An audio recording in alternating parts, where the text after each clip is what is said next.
tout ce dont nous avons parlé précédemment montre aussi qu'en fin de compte, le bouddhisme est une sorte de science de l'esprit. Il ne vise pas simplement à une analyse de la réalité extérieure, mais de comprendre fondamentalement quels sont les mécanismes du bien-être et de la souffrance, comment déraciner les causes mêmes de la souffrance et atteindre à une sorte de liberté intérieure.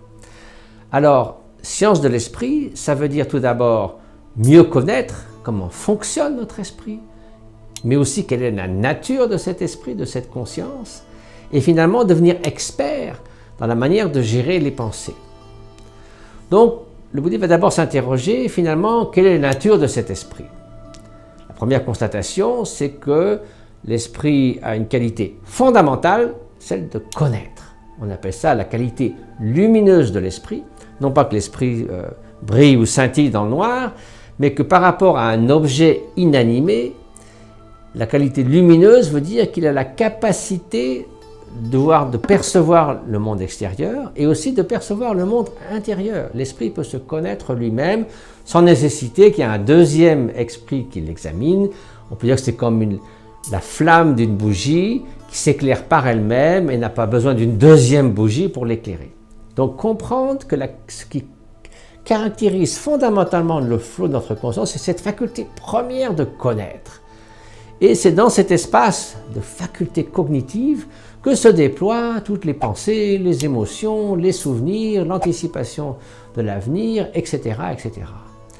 Mais cette qualité première, elle n'est pas modifiée par le contenu. De même que si l'on, avec une lampe, on éclaire un tas d'ordures, la lumière ne devient pas souillée ou sale, ou si l'on éclaire un monceau d'or, la lumière ne devient pas précieuse ou chère, eh bien, cette faculté première de connaître n'est pas modifiée par le contenu. C'est un point très important dans le bouddhisme parce que ça montre que de ce fait, les défauts, les poisons fondamentaux de la haine, de l'obsession, de la jalousie, etc., n'appartiennent pas intrinsèquement à la faculté de connaître. Ce sont des modalités de l'esprit qui se sont ainsi développées à la suite de différentes causes et effets.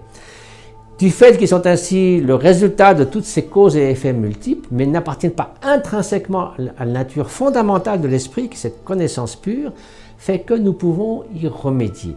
Il est toujours possible de modifier les causes et les circonstances, de trouver les antidotes appropriés à cette toxine mentale, de s'en défaire, de s'en libérer et de se libérer par là même des causes de la souffrance. Donc reconnaître cette nature fondamentale de la conscience est aussi un processus libérateur qui ouvre à nos yeux cette possibilité de nous libérer des causes de la souffrance.